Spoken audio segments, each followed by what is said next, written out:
The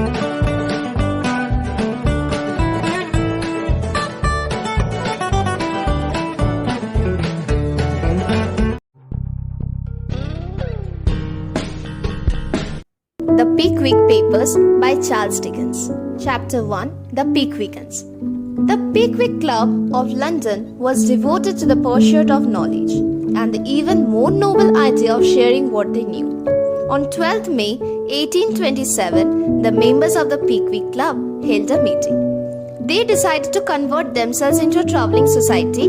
The club was controlled by Mr. Samuel Pickwick. They determined that 4 members of the club would travel around England to submit reports on what they saw. The 4 chosen ones were Messrs. Samuel Pickwick, Tracy Tupman, Augustus Snodgrass, and Nathaniel Winkle. Mr. Pickwick was sorry to note that travelling as a pastime was losing popularity. He wanted to revive the hobby. However, Mr. Blotton, the one who did not enjoy going around and whose disinterest had led to the members of the club travelling less, tricked him off for this. However, the criticism of his friend was not going to affect Mr. Blotton, and he called Mr. Samuel Pickwick a humbug. To some extent, like Mr. Snodgrass, such language could sound strong.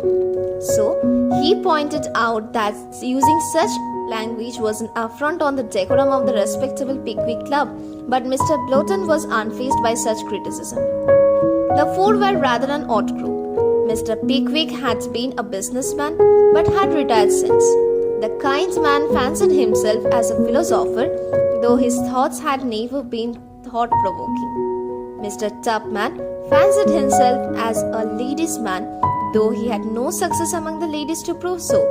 Not very young any longer, Mr. Tupman still looked boyish, but he had added fat to himself every year of his life.